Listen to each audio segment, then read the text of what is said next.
This last example using while is a little more complex because I needed to come up with something to introduce the concept of the break command that you see right here. Okay, so we'll talk about what that does as we go through here.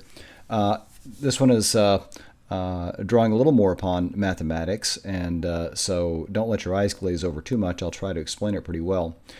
The essential thing, what we're trying to do here is determine if a number is a prime number, or if, on the other hand, if it's not a prime number, what's the largest factor of that number? That is, the largest number that times some other number equals that number exactly. Okay, so it's one of those two cases. It's either a composite number or it's a prime number. You remember what the primes are.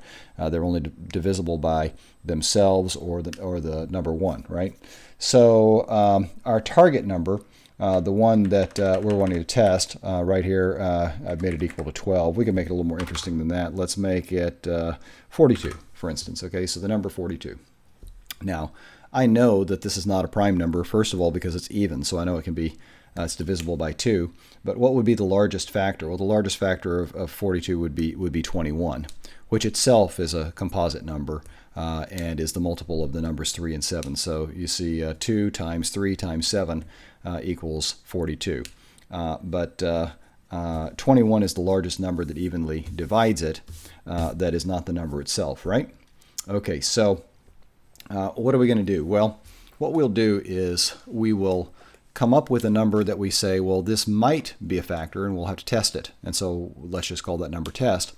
So we come up with an initial number for test, and then while it is the case that, take a look at the while expression, while it is the case that the target number, the remainder of the target number divided by test, that's what modulus means, so target modulus test.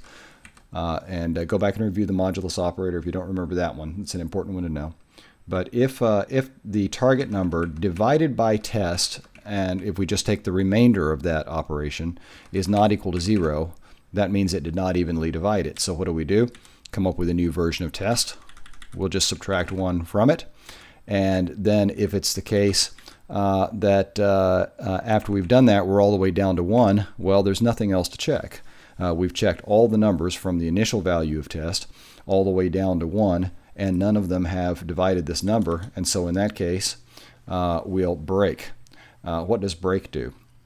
Break causes us to exit the loop, so we don't keep on doing this thing forever. We'll say, hey, once we get down to 1, then we will go ahead and break out of the loop and then continue execution on the next line. And so what does the next line do? Well, if it's the fact that test is greater than 1, then we did find something that divides the number, so we'll say so on this line, right here. Largest factor is test.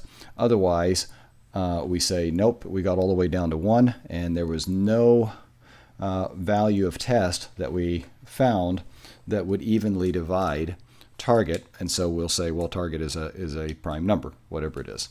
So how do we come up with the initial value for test? Well, if you think about it, you know that, let's say the number is 42. I don't need to check to see if 41 evenly divides 42 because I know that it can't.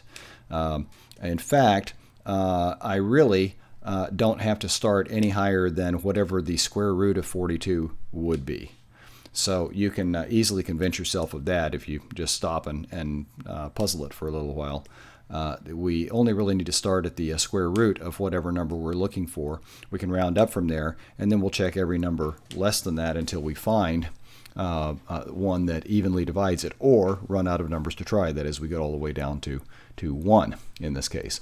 So see, our initial value of test then takes the square root of target, and we use the bash calculator to calculate that. That's one of the functions built in, if you remember from that chapter. And then we'll simply truncate any of the stuff to the right of the decimal place. So that'll be an adequate place to start. And then we just go down 1 at a time, see on this line. From there, each pass through the loop. So again, the key point of this is the break statement. Break will automatically think of it as breaking us out of the loop that we are in. and not executing it any further. So let's go ahead and put something a little more interesting in here. How about this number, 503, and we'll output that, exit, and let's go ahead and execute, and it comes back with 110,503 is a prime number. In fact it is. That's one of the Mersenne primes. If I change it to something else though, let's just do that and see what we get. And we see that indeed 325 is a factor of 110,500. And so we've gone through both parts or both paths in that code. Okay, so now I'd like to demonstrate another kind of loop, which is the C-style for loop. And one of the problems that you have to do for this week involves using C-style for loops. So I certainly want to make sure that I give you a pretty good demo of how this works. So the C-style for loop, the basic structure looks like this. We have something within a double pair of parentheses like so, which represents the condition, and then a do, and then of course whatever it is that we're going to do, and then done, just like the other loops. So what goes in here? There are three quantities that we put in here. The first is we assign a variable with an initial value. I'll give you an example. I'll say we'll just call our variable I equals 1. And then there's a semicolon and a space. The next thing inside the C-style for loop indicates a terminating position. When do we want this loop to stop? We're saying the variable I starts at the value of 1. I want to terminate this loop when it should be the case that I reaches 11. Okay, so what I can do is say as long as I is less than or equal to 10, we're going to continue executing the loop. And then the last thing is a statement that we want to occur when we get to the bottom of each iteration of the loop. And I'm going to say I++, which means increment I. It's the same thing as I equals I plus 1. I equals I plus 1. So what is this saying? Let's interpret it again. I starts at the value 1. I want to continue to execute the things between do and done as long as I is less than or equal to 10. And every time I execute those things, I get to the bottom, I want to increment I by 1. So after the first time through, I becomes 2. And we say, is 2 less than or equal to 10? Yes. Then we do it again. And then it becomes 3 at the bottom of that second pass. So we say, well, is 3 less than or equal to 10? Yes, it is. So we continue again and so forth for 4, 5, 6, 7, 8, 9. Finally, when I is 9, we're doing it again. We go through here and do whatever we're trying to do. And then I becomes 10. We go up here, we say, is I still less than or equal to 10? Yes, because it is 10. So we do it one more time. I becomes 11. So we come back up. Is I less than or equal to 10? No, I is 11. So then we continue after the done. So this structure is equivalent to something like this. I could say I equals 1, and then I'll say while it is the case that I is less than or equal to 10, then we want to do the following things, whatever they are, right? And then at the bottom of this, we'll say, for example, I, how about I equals expression $I plus 1, like so, and then done. So these do the very same things. So take a look at those for a moment and see the similarities and the differences. One of the advantages you'll notice of the for loop is it's shorter. I have one fewer lines inside the loop, that is, this line is not required anymore, and one fewer lines outside where I initialize. So you see the initialization and the incrementing of the variable happen right here. Here's the initialization, and here's the incrementing of the variable. But the condition is kind of the same.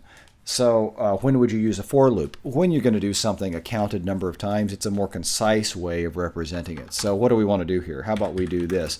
We'll just echo I, and we'll do the same thing with the while loop. I'll just echo I in this case to demonstrate that these should do the same thing. And then in between them, I'll say echo, and this is going to be a while loop, okay? Then let me put a header up here too. I'll echo, this is going to be the, we'll call it the C style for loop, okay? And whoops, to delete that or write it out, and let's execute it. And whoops, I have a problem on line 12, so let's go ahead and edit it, and that's right here. Oh, you see my problem? The usual thing, right? $sign. Okay. Let's run that, and you'll see that the C style for loop outputs the numbers from 1 to 10. The while loop does exactly the same thing. So what you can do with one kind of loop, you can do with the other. But you choose one or the other for the sake of convenience. Okay, so now we're talking about this C style for loop, which has this syntax. If you have programmed in another programming language, then you might have seen something like this style of for loop, which originally was introduced in the C programming language, but instead of the double open parenthesis and close parenthesis at the end, it has a single parenthesis, but otherwise it looks pretty much the same. So one thing to note is, you can also go the other direction. So I could let I equal 20, and I can say as long as I is greater than, or we'll just say strictly greater than 10, and we'll change the condition now to decrement. And let me just get rid of these extra lines in here. Okay, so what is this going to do? Well, I starts at 20. It's going to go ahead and echo whatever I is each time through. And as long as I is greater than 10, it will continue to execute. And each time it's going to decrease I by 1 when it gets to the bottom. So let's trace through it. I is 20. So we start the first iteration of the loop. Is I greater than 10? Yes, it is, because it's 20. Then echo I. So we echo the 20 out. And then we subtract 1 from I. I becomes 19. So now we go back up. Is I greater than 10? Sure, because it's 19. Okay, so echo that. So we echo the 19. We subtract 1 from I, so it becomes 18. And now we go back up. And you can see what that's going to do. 20, 19, 18, 17, 16, 15, 14, 13, 12, 11. When it does 11, it echoes 11. We subtract 1 from I right here. So it becomes 10. Is I greater than 10? No, because I is 10, and 10 is not greater than 10. And so then we're done. So that's going to output the numbers from 20 down to 11. And we can see that operate just like so. Okay, so I went offline for a couple of minutes to put together another one just to keep the video a little bit shorter. And let me show you what I've done here. Wanted to go ahead and demonstrate nested loops, and in fact this is somewhat similar to one of the homework problems that you have, although that one will require some additions and a little more sophistication, but not a lot. Here we'll get rid of that line. So what do we have here? We have a for loop right here. See the structure: for, and then all the conditions and such in there, and then a do, and then a done right here at the bottom. But inside of it, the instructions we're executing include another for loop, and then with the do, and then a done. So what are we doing here? Well, here's the way I pronounce this line. It's for I initially is 1. As long as I is less than or equal to 4, do these things, and then increment I by 1 each time through the loop. Okay, so I starts out at 1 the first time through the loop. And so what are we doing? Well, we start another for loop. So what is that one doing? it looks exactly the same. For j equals 1, j is less than or equal to 4, and j plus plus, that means j increment. Okay, so in other words, the first time through this inner for loop, j has the value of 1. So I has the value of 1, j has the value of 1. What are we going to output? We'll echo, dash n means no new line character, so we'll keep it on the same line. Command substitution, we calculate the expression of I times j. Remember the backslash is because we have to escape the asterisk, okay? So what is I times j? Well, it's 1 times 1 is 1. That's rather easy, right? So we're outputting 1, and you notice there's a trailing space. And then we're done with that iteration of the first for loop, or the inner for loop, I mean, not the first, the inner one, this one right here, okay? But notice that there's an instruction to be executed each time we get done with an iteration. In this case, we increment j, so j becomes 2.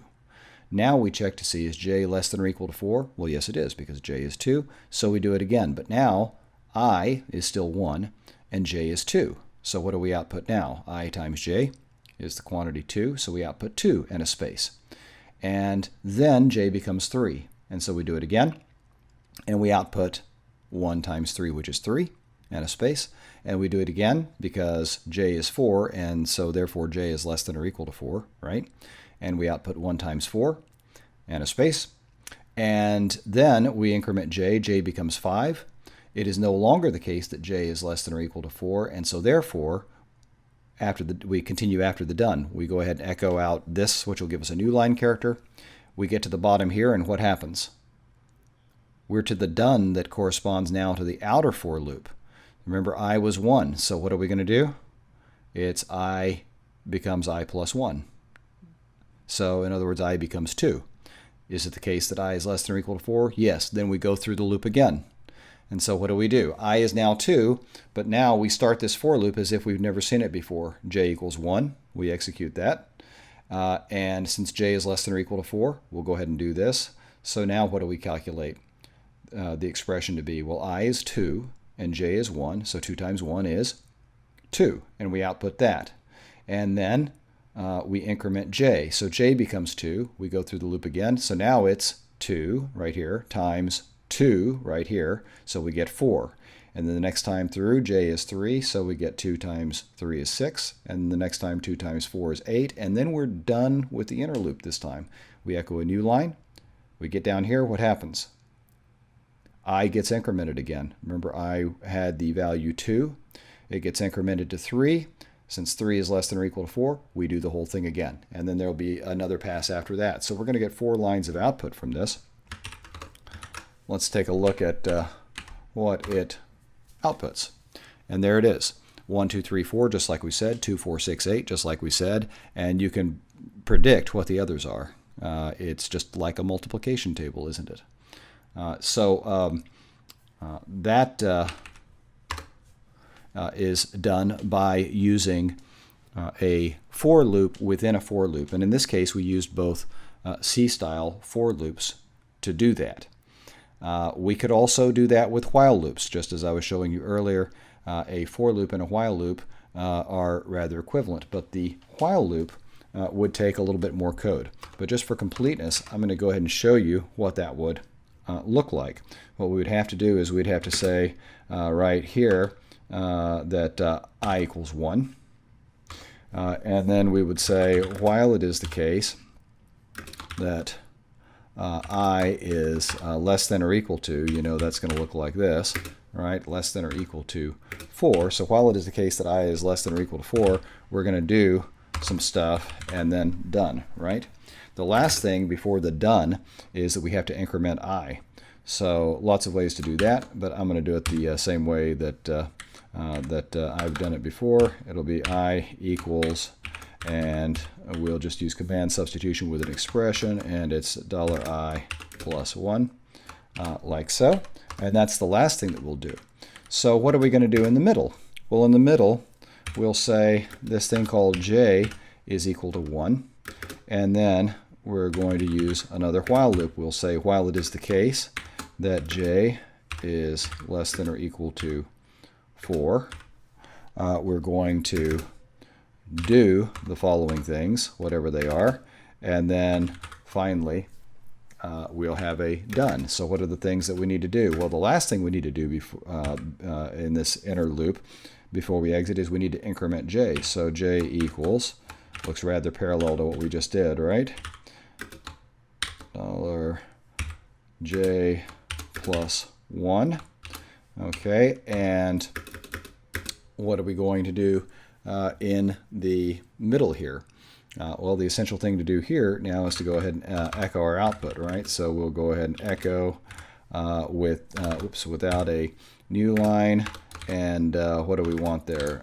It has to be the expression that is created when we multiply $I times $j. And I think I have a 1 there, not an I. Let's fix that, or that'll give us trouble. And we'll make sure that there's a space after that. The other thing is that we need to make sure we get, those are all in a row, so we need to make sure that we get a new line character in there, so that'll work. Okay, so now look at the two of them. I believe that those two are equivalent. We'll run it here in a second. Let me just put a blank line in between them, right? So I'll just do it that way. You notice which one is shorter, right? The for loop is shorter, it's more concise, because we've just sucked two lines, like, see, this, for this outer loop, I equals 1, and then this, I equals I plus 1, basically. Those two just get sucked into the condition in the for loop. See it? There's the I equals 1, and there's the increment operation. So it's just much more concise, that's all. That's why the for loop might be preferable when you want to do a counted number of things. But any of these should work just fine. And let's see if I got it right. Yeah, it looks like the same output you see, but this time using a while loop. For our last example, we'll look at a modification of the script that's given on pages 359 to 360, which is looking in the path and finding all of the executable files. We'll make ours a little more specific, but first of all, let's recall what the path environment variable looks like and what it does. The path environment variable specifies the paths to executable files that will be searched when we type something at the bash command line. So even when I type a command like echo or something like that, we can see, whoops, that would be the, I still can't type. You ever have one of those days? Okay, so if I type the which command with another command after it, it'll tell me which one of those is going to run. Notice it's in the bin directory /bin, so from the root, bin directory /echo is the command that will actually be executed. You can see in my path right up here, the /bin directory is one of the things specified. So basically, what the shell will do is it will look in /home/Perry/bin first, and in /home/Perry /.local/bin next, and then etc., etc. See, remember they're delimited by colons in this file. Okay, so we could make a for each loop to go through each of those different paths and list all of the executable files, or search for executable files that match a certain pattern, which is actually what we'll do. All right, but how would we do that? Well, we need to create a list of each of these things such that they were each understood as a separate item in a list. And the way we'd have to do that is we'd have to indicate what delimiter is being used. So let's take a look. Let's see. I think I called this chapter 13 test 25. Let's see. Is that it? That's it. Okay, there it is. So what are we doing here? Well, first of all, we'll establish a target. We want to look for all the executables that match a certain pattern. We're going to keep our pattern very simple now because, as I said, we look at regular expressions and patterns and things a little later in the course. So for now, we'll just say the target equals met. Any executable that has those that sequence of characters, MINT, in it, because I'm running Linux Mint, I expect we'll find some, then I want to just pull those out. I want a list of them and where they live. Okay, so let's ignore this stuff for a second. We'll come back to it. And so what we'll do is say for each directory that's in the path, do the following things, and then down here is done. So for, do, done. Remember that structure, right? And also, we have another for each loop on the inside for each thing that's within whatever that directory is in the path, /star. Remember, Bash will expand that to be a list of all of the files and directories that are within there. So for each thing in dir, if that thing is an executable, and if it's the case that if I execute this command, I'll echo that name, pipe that into grep looking for target. In other words, this condition is true if it is the case that the name of that thing contains this target within it, mint, right? Then that will be true. So if it's the case that it's an executable and it has mint within the name, basically, right, then we'll go ahead and output it. Okay, otherwise we won't. We'll output each of those and with some space in between them, and then we'll put a new line after we've dealt with each directory, okay, to keep the output kind of small. So what about this other stuff? Well, you remember this from before. We've looked at this a couple of times now. But IFS, this is the separator, the set of separator characters that Bash will look for. Usually it's white space, so it'll take a new line character, a tab, or a space as being the separator. We want to make sure that when it parses this path, that it's using a different character. Namely, we want it to use the colon character because we know that those are all separated by colons. We want it to make a list, and every time it comes to a colon, it says, oh, that's the end of one item and the beginning of the next one, right? And so the way we do that is we set the IFS to something. But remember, it's always good practice to save the old one, and then when you're done with it, restore it, because as scripts get more complex, it's easy to forget that you've done that, and then you break something that's somewhere else in the script or in a script that's called by the script or something like that. And so we'll set old IFS to whatever the IFS variable is. Now we set IFS to what we want it to be, and then when we're done, we'll set IFS back to old IFS. So we basically turn off the lights behind us, right? Okay, so let's go ahead and exit here, and we'll execute. And it's taking a little while to run through this because it's searching a lot of files. But there it is. It took about 3 or 4 seconds. And the output is executables containing mint in home/Perry/bin, nothing. And in this one and in this one, it looks like we get one finally here in user/local/bin. There's one, which is mint-SHA-256 sum. Okay, fine. A hashing thing.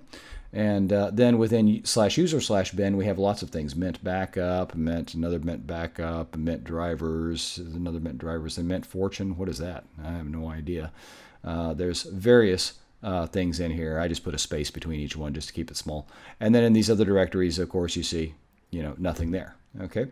So what are the takeaways from this? Why go through this? Well, the first thing is, to show you how we put some of this together, we can easily have Bash take input from an environment variable, and you've seen also how we could read in from a file or something like that.